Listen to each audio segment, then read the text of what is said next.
Barely missed the start. Oh well. It's a hell of a system I have. My chief props guy, Chuck, has not been able to function the stereo, so I have to run over and turn it on and get back before the song starts. So you can't hear him now anyway, it doesn't matter. So you might notice my dress as being a little bit unusual. I have sunglasses, I have a golf shirt, and then I have another shirt that's oftentimes white underneath. That was called Preppie. And then you'd go with a pair of hiking boots that looked like mammoth moon shoes as they just were first coming into existence, those kind of hiking boots. And when I was down at Mother Miami, went to college when I was 17, huge mistake, should have done a gap year. That's what the English call it. And I was fortunate or gifted or unfortunate or ungifted, or I'm still confused why some families have money. We had money to do the private school thing because my dad worked his ass off in a steel mill during medical school. And because even though he didn't have a father in his life, he was riding buses at age 17. He was a latchkey kid before latchkeys were invented. And he could have gone anyway, but he happened to get an incredible man. Finally, my grandmother, after marrying four guys, she was beautiful. Married the fifth, Babo, and subsequently he straightened his life out at age 13. And from then on, it was amazing. But he never experienced an adolescence. He was working at 13 and 14 and 15 all summer instead of pursuing girls. He said he did it because he thought his parents liked it. And so at 50, this guy, 49, this guy, my father, is experiencing an adolescent fulfillment. His secretary came on to him, and she was attractive, and he admired her because of her hard work, and wrote him a long letter, 2 pages long, and said how basically she was in love with him and that she wanted to go out with him. I don't know what her girlfriends were thinking when they were advising her to write this letter. Back then, my dad was a pretty hot jock, hot looking, the suits, the president of a corporation, etc., making tons of money. So he was an easy target, unfortunately. And my dad decided to start fucking her, and I don't know where he fucked her. He didn't fuck her in cars. Probably fucked her in cheap motels.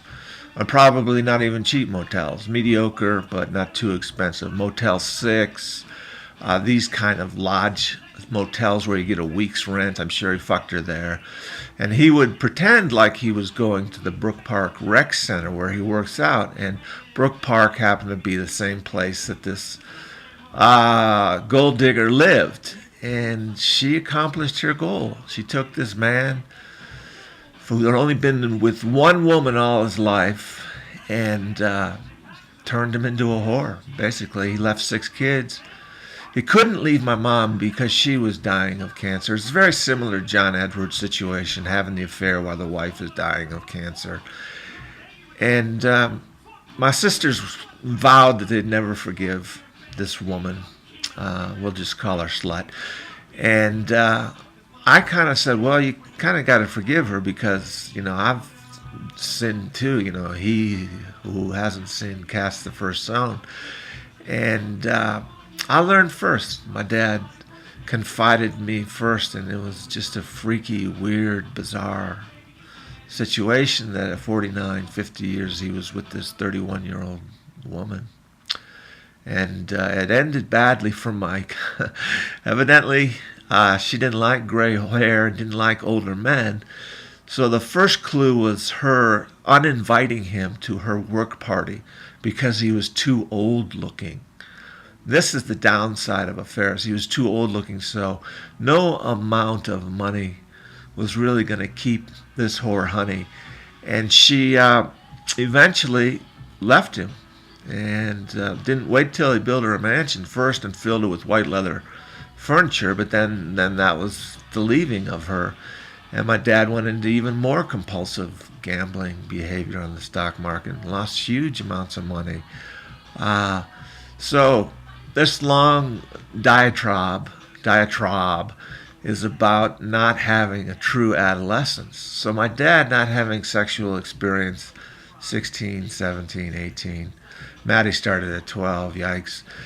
Led to this curiosity for this younger blonde, bleach blonde woman who eventually had $100,000 of plastic surgery done. She had her eyes done. She had her tits done.